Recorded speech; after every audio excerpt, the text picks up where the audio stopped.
There is a hidden cost to seeing the world with too much clarity. It's a quiet tax on the soul, one that is paid not in dramatic moments, but in the stillness that follows them. This is a bill that always comes due, in silence. Have you ever walked into a room and felt the atmosphere shift? You notice the subtle tensions that everyone else seems to ignore. You sense the weight of unspoken words, hanging in the air like a thick fog. To you, these unvoiced truths are as tangible as the furniture, as real as the people in the room. And when you try to speak of them, your friends, with the very best intentions, will tell you to just lighten up. They urge you to stop overthinking, to simply let things be. But the truth is, you cannot unsee what you have already perceived. This deep-seated awareness is not a switch you can flip on and off for your convenience. It is not a pair of glasses you can remove at the end of the day. No, this perceptiveness is the very lens through which you constantly and irrevocably view the world. It forms the foundation of your reality. And this constant, uninvited clarity, this is what leads you directly to the first and most terrible dilemma. When you recognize a hidden truth festering just beneath the pleasant surface of a situation, you are faced with an impossible decision.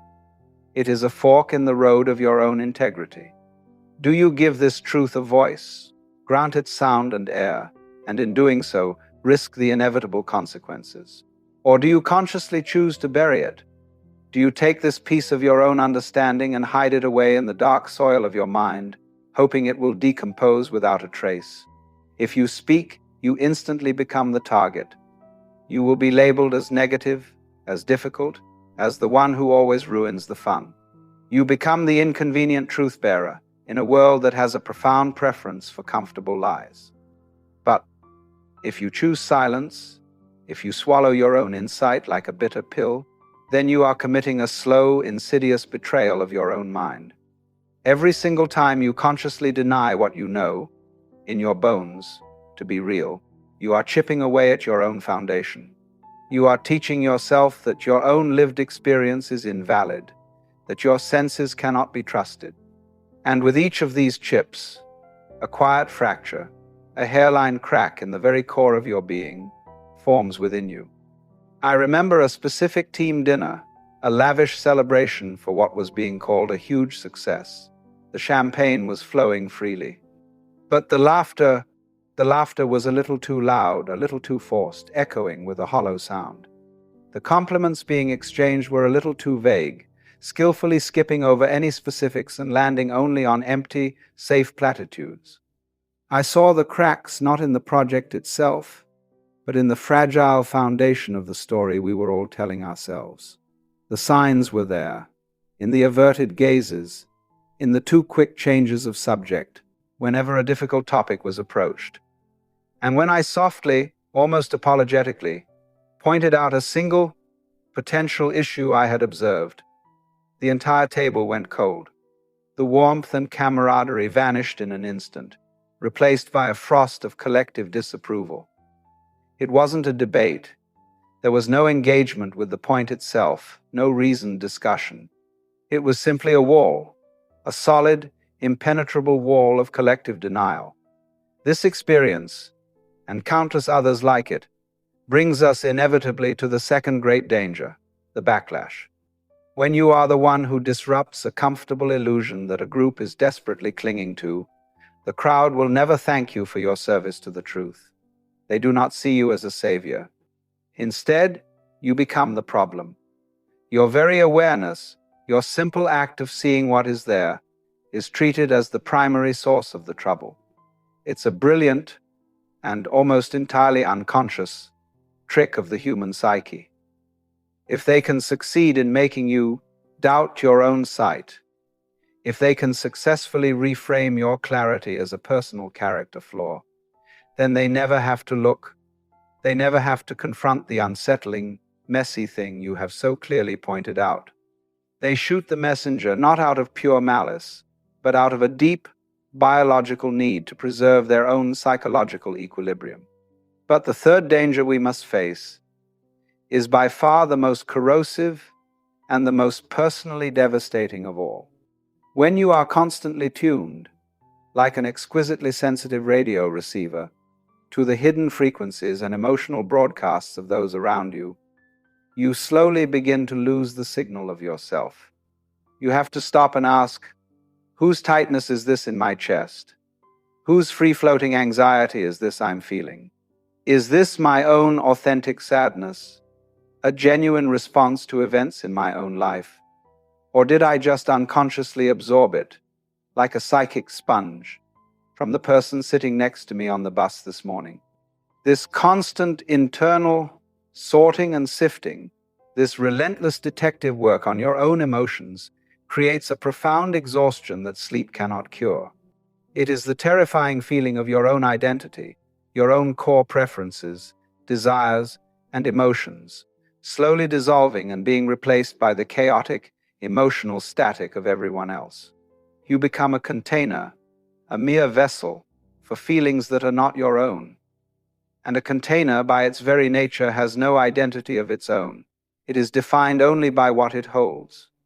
So, after hearing all of this, a pressing question remains.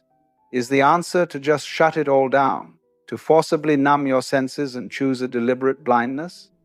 To pretend with all your might that you don't see what you so clearly see? No, that path leads to a different kind of death, a death of the spirit. Please understand, the danger is not the seeing itself. The act of seeing is neutral. The true peril lies in what you unconsciously choose to do with the sight.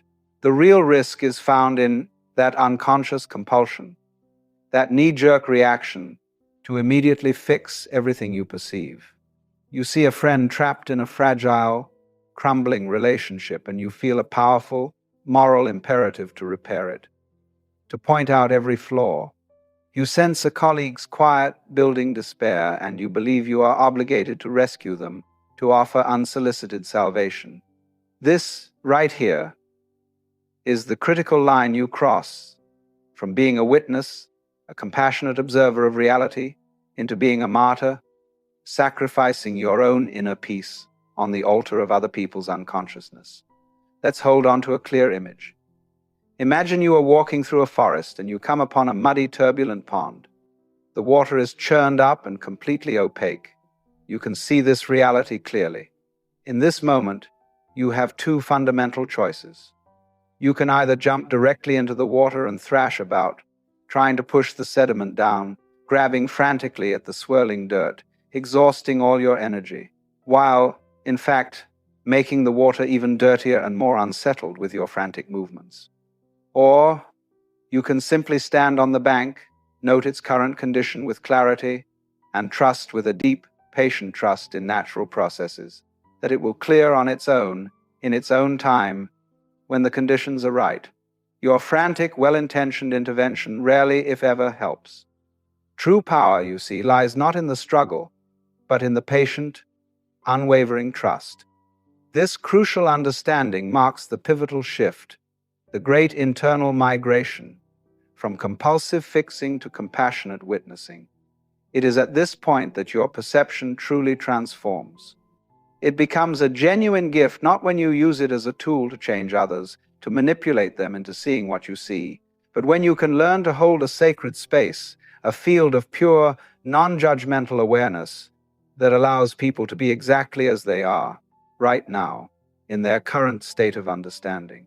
True sight, the highest form of sight, means seeing deeply and completely without the subsequent need to control the outcome. It is observation without an agenda. It is awareness without demand. And when you finally truly release the self-imposed burden of feeling responsible for fixing everyone you meet, a strange and beautiful thing begins to happen. Your own inner clarity, paradoxically, becomes even sharper. The water of your own mind becomes still and reflective. And other people, they may even begin to feel subtly safer around you, because your presence is no longer a silent, looming demand for them to be different, to change, to wake up on your personal schedule. Just pause for a moment and consider, how would it feel, can you even imagine, to be fully seen, all your flaws, complexities, and hidden struggles laid bare, and yet be completely accepted, without any agenda to improve you? It feels like coming home after a long and weary journey. It feels like grace. Now, this essential shift does not mean you are to become cold, indifferent, or emotionally detached. That is simply the other side of the same dysfunctional coin. This is about discerning the critical, often blurry line between caring, which is a loving, connected state of the heart, and carrying, which is the act of taking on a burden that was never yours to hold. The individuals who suffer the most, I have observed, are not necessarily those who see the most, but they are always those who haven't yet learned the essential art of building a permeable, healthy boundary around their awareness. They leave their psychic gates wide open at all times. They absorb everything, every bit of emotional shrapnel from their environment, and eventually, they inevitably collapse under the immense, unbearable weight of a world they were never meant to carry alone. So, the practical question remains, how then, in your daily life, do you build this essential boundary? How do you construct this vital psychic structure? It begins, always and without exception, with intentional solitude. I do not mean just being physically alone while scrolling on a screen, which is merely another form of consumption. I mean actively creating a protected psychological space, a sanctuary within your own mind, where you can let the swirling sediment of other people's emotions, opinions, and energies gradually settle. In that profound and protected quiet, far away from the constant demands of the external world, you can finally begin to ask the most important question. Which of these thoughts, which of these feelings swirling inside me are actually mine? You wait and you listen, and slowly, patiently, your own authentic voice will begin to emerge from the static. This does not mean your perceptions will become less accurate. You will still accurately perceive a family member's deep-seated denial about their health.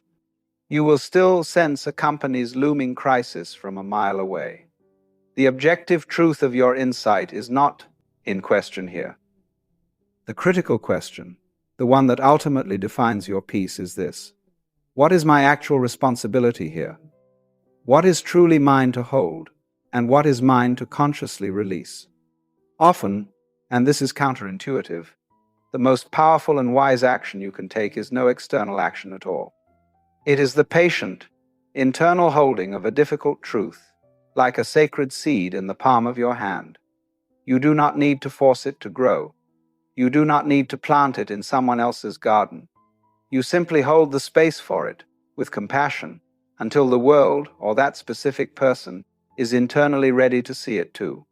People evolve, they grow, and they change when they are internally prepared, when their own soul is ready for the lesson, not when you are feeling impatient and anxious for them to do so. Let me be very clear. The danger I have described is entirely real. It can isolate you, making you feel like a perpetual stranger in a familiar land.